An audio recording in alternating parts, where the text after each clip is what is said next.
मंत्री गिरीश महाजन यांना भर रस्त्यात गेट आउट म्हणणाऱ्या महिलेवर गुन्हा दाखल.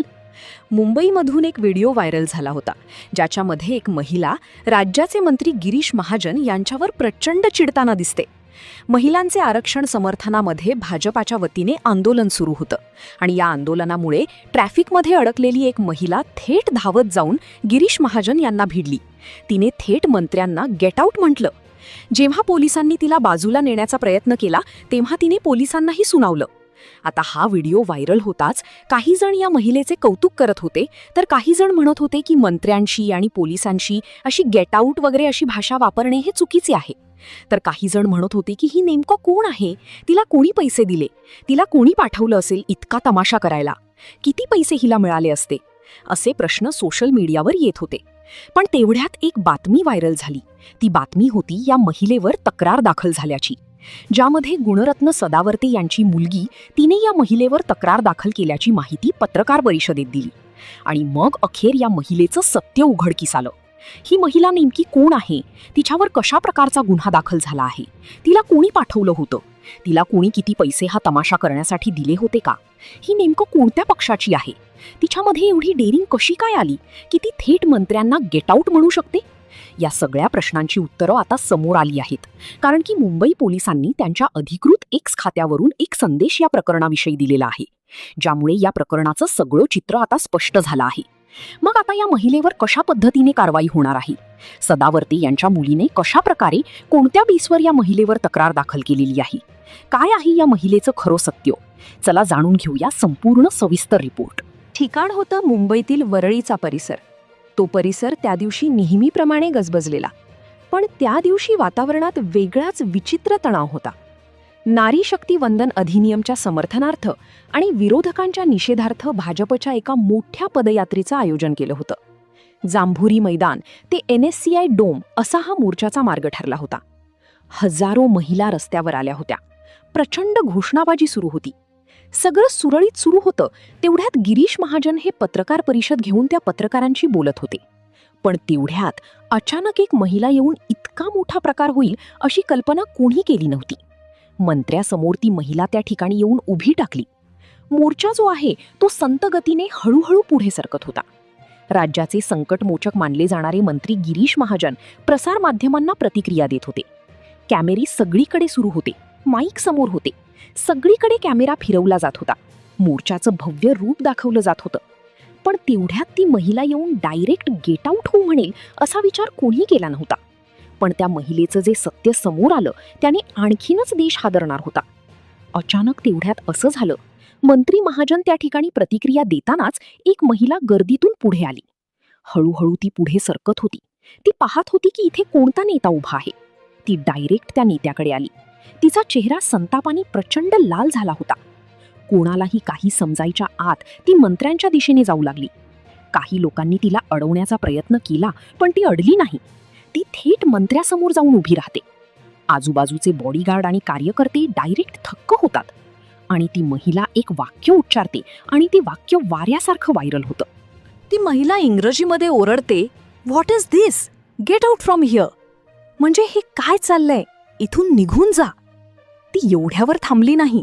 तिने थेट मंत्र्यांना विचारलं की तुम्हाला जर बोलायचं असेल तर शेजारी मैदान आहे, त्या मैदानात जाऊन बोला, रस्ता का अडवलाय. अशाच पद्धतीने ती बोलत होती. रस्ता अडवला काय असा प्रश्न तिचा होता. इथून तुम्ही निघून जा असं ती बोलत होती. निळ्या कलरचा टी-शर्ट, डोक्यावर टोपी अशा पद्धतीचं तिचं साधारणपणे रूप होतं. चेहऱ्यावर प्रचंड राग ओसंडून वाहत होता. तोंडातून शब्द थांबत नव्हते. तिथे उपस्थित असणाऱ्या लोकांकडून काही व्हिडिओ बाहेर काढले गेले आणि ते व्हिडिओ सोशल मीडियावर टाकले गेले. आता प्रत्येकाला प्रश्न पडायला लागला होता की ही महिला नेमकं कोण आहे, इतक्या तावातावात ही कशी बोलते, थेट मंत्र्यांना जाऊन ही कसं काय बोलू शकते, मग ही कोणत्या पक्षाची आहे, हिला कोणी पैसे दिलेत का, हिचा नेमकं इथे संबंध काय. आता या प्रश्नाचं उत्तर आज मिळालं, कारण की या महिलेवर तक्रार दाखल झाल्याची बातमी समोर आली. त्यानंतर मुंबई पोलिसांनी देखील एक स्पष्टीकरण संपूर्ण जनतेला दिलेलं आहे आणि ज्यामुळे या महिलेचं खरे सत्य जगासमोर आलं. मग या महिलेवर कशी तक्रार झाली, नेमकी कोणत्या बेसवर तक्रार करण्यात आलेली आहे, तेच आपण पुढे पाहतोय. पण खरं या प्रकरणामध्ये ट्विस्ट तेव्हा आला जेव्हा ती महिला ओरडत असताना तिथे पोलिसांची एंट्री झाली. मंत्री गिरीश महाजन यांनी तिला त्या ठिकाणी बोलत असताना शांत राहून तिचं म्हणणं ऐकून घेण्याचा प्रयत्न केला, पण गर्दी काही हटत नव्हती. ती महिला थोडीशी मागे गेली आणि पुन्हा परतली आणि तिने पुन्हा एकदा मंत्र्यांना विचारायला सुरुवात केली. तेव्हा पोलीस आले आणि पोलीस आल्यानंतर जो प्रकार घडला तोच सगळा या व्हिडिओमध्ये व्हायरल झाला. सहसा पोलिसांना पाहून लोक मागे सरकतात, पण इथं चित्र उलट होतं. पोलिसांनी जेव्हा तिला बाजूला नेण्याचा प्रयत्न केला तेव्हा ती ओरडली, "shut up, don't touch me, गप्प बसा, मला हात लावू नका." तिने पोलिसांना जाब विचारला की लोक तासनतास ट्रॅफिकमध्ये अडकलेत आणि तुम्ही इथे बघ्याची भूमिका घेत आहात का? हा प्रश्न केवळ तिचा नव्हता, तर अडकलेल्या अनेक लोकांचा होता. मग आता सगळ्यांना प्रश्न पडला होता, हा व्हिडिओ आता व्हायरल होणारच होता, पण तिथे उपस्थित असणाऱ्या लोकांना प्रश्न पडला होता की ही महिला एवढी का त्रासलेली आहे? ही महिला इतक्या तावातावाने का बोलत आहे? आता मग त्यानंतर झालं काय? पोलिसांनी महिलेला ताब्यात घेतलं का? गिरीश महाजनांची नेमकं काय प्रतिक्रिया होती? या महिलेचं सत्य नेमकं काय समोर आलं? पोलिसांनी याच्यावर काही कारवाई केली का तिला सोडून देण्यात आलं? मग आता तिच्यावर कशा पद्धतीने गुन्हा झाल्याचे बोलले जाते? गुणरत्न सदावर्ते यांच्या मुलीने नेमकं कोणत्या कायद्यानुसार या महिलेवर तक्रार दाखल केली? पोलिसांनी नेमकं या महिलेविषयी काय सांगितलं? आता अतिशय महत्त्वाचा मुद्दा आपण जाणून घेतोय. आता ही घटना सोशल मीडियावर जी व्हायरल झाली त्याच वेळेस लगेच काँग्रेसचे प्रदेशाध्यक्ष हर्षवर्धन सपकाळ यांनी ट्विट केलं की भाजपाचा खरा चेहरा या भगिनीने उघडा पाडला. विजय वडेट्टीवार यांनी टोला लगावला, जनतेचे रस्ते अडवले, या महिलेने रस्ता दाखवला. तर शरद पवार गटाचे आमदार रोहित पवार यांनी या महिलेला वंदनीय नारी शक्ती असं संबोधलं. प्रत्येक पक्षाने आपल्या सोयीनुसार या घटनेचा अर्थ लावला. सगळ्यात महत्त्वाचा मुद्दा समोर आला की या महिलेवर तक्रार झाली आणि या महिलेचं सत्य समोर आलं. मग काय आहे सत्य? खरंच गुन्हा दाखल झाला आहे का? वरळीतील एका महिलेचा ट्रॅफिकमुळे संताप व्यक्त करतानाचा व्हिडिओ व्हायरल झाल्यानंतर त्याबाबतचे सत्य आता समोर आले आहे. मिळालेल्या माहितीनुसार ती महिला तिच्या मुलाला शाळेतून आणायला चालली होती आणि आंदोलनामुळे निर्माण झालेल्या ट्रॅफिक जाममध्ये अडकली होती. त्यातून आलेला तिचा राग हा स्वाभाविक होता. या प्रकरणी मंत्री गिरीश महाजन यांनी देखील सकारात्मक भूमिका घेत महिलेचा त्रास रास्त असल्याचे म्हटले आहे. महत्त्वाचे म्हणजे मुंबई पोलिसांनी त्यांच्या अधिकृत एक्स खात्यावरून स्पष्ट केले आहे की या महिलेवर कोणताही गुन्हा दाखल करण्यात आलेला नाही. सोशल मीडियावर पसरणाऱ्या अफवा चुकीच्या असून पोलिसांनी या घटनेबाबत कोणतीही कायदेशीर तक्रार किंवा कारवाई केलेली नाही हे आता पूर्णतः स्पष्ट झाले आहे. होता आतापर्यंतचा संपूर्ण रिपोर्ट. पण आता आपण या विषयावर थोडंसं सविस्तर बोलूया. व्हिडिओमध्ये आपण पाहिलं की ती महिला ज्या पद्धतीने ओरडत होती ते पाहून अनेकांना वाटलं की हे चुकीचं आहे. पण मला सांगा, जेव्हा तुम्ही ऑफिसला लेट होतात किंवा तुमच्या मुलाला शाळेतून आणायला जात आहे आणि समोरून राजकीय शक्ती प्रदर्शनामुळे रस्ते ब्लॉक असतात, तेव्हा तुमची अवस्था काय होती? मला पर्सनली असं वाटतं की मंत्र्यांनी आंदोलनं करावीत, पण सामान्य जनतेच्या बेठीस धरून का?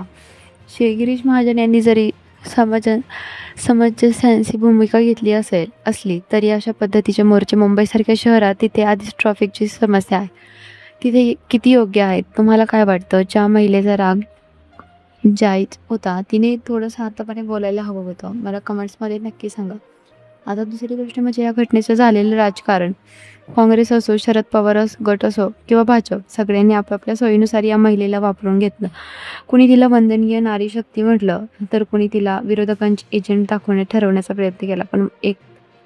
पण खरं तर ही फक्त एक पैतरलेली आई होती. सोशल मीडियावर तर चर्चा रंगली की सदावर्ते यांनी मुलीने तक्रार केली आहे आणि पोलिसांनी तर स्पष्ट केले की कोणताही गुन्हा दाखल नाही. पण अशा अफवा का पसरवल्या जातात?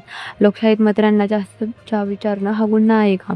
की नेत्यांना वाटतं की त्यांना रस्ता अडवत आहे तरी जनतेने गप्प राहावं? तुमचं मत काय आहे? आपण नेत्यांना देव मानलं, थांबवलं पाहिजे का? या प्रकरणात अजून एक मुद्दा समोर येतो, तो म्हणजे आपला कॅमेरा कल्चर. तिथे उपस्थित असलेल्या लोकांनी मदत करण्याऐवजी व्हिडिओ काढणाऱ्यांवर भर दिला. आता सोशल मीडियावर कोणतीही गोष्ट मिनिटात व्हायरल होते, पण त्याचं सत्य समोर यायला 2-3 दिवस लागतात. पण या 2 दिवसात त्या महिलेने किती मनस्ताप झाला असेल याचा तुम्ही विचार केला का? पोलिसांनी जे स्पष्टीकरण दिले ते खूप महत्त्वाचं आहे. अफवांवर विश्वास ठेवू नका असं ते वारंवार सांगतायत. मित्रांनो, तुम्हाला असे अनुभव कधी आलेत का, जेव्हा एखाद्या आंदोलनामध्ये तुम्ही साधारणतः ट्रॅफिकमध्ये अडकलात तुमची प्रतिक्रिया त्यावेळेस काय होती? खाली कमेंट्समध्ये तुमचा अनुभव नक्की शेअर करा. मी प्रत्येक कमेंट्स वाचणार आहे. शेवटी एकच म्हणेल, ही घटना फक्त एका महिलेच्या रागाची नाही, तर ती सामान्य जनतेच्या मनात साचलेल्या संतापाची एक ठिणगी आहे. मग तो मंत्री कोणताही असो किंवा पक्ष कोणताही असो, जनतेला गृहीत धरणं आता थांबलं पाहिजे. जर तुम्हाला हा व्हिडिओ माहितीबरोबर वाटला असेल, तर त्या महिलेचं वागणं तुम्हाला पटलं असेल, तर व्हिडिओला लाईक करा. आणि जर तुम्हाला वाटत असेल की मंत्र्यांशी असं वागणं चुकीचं आहे, तर तसे कमेंट्समध्ये सांगा. मला ही हेल्दी चर्चा करूया. अशाच ताज्या घडामोडी आणि राजकीय विश्लेषणासाठी आपण चॅनलला सबस्क्राईब करायला विसरू नका. आणि अशाच खळबळजनक विषयावर बोलणार आहोत. तोपर्यंत पाहत राहा आपले चॅनल. धन्यवाद.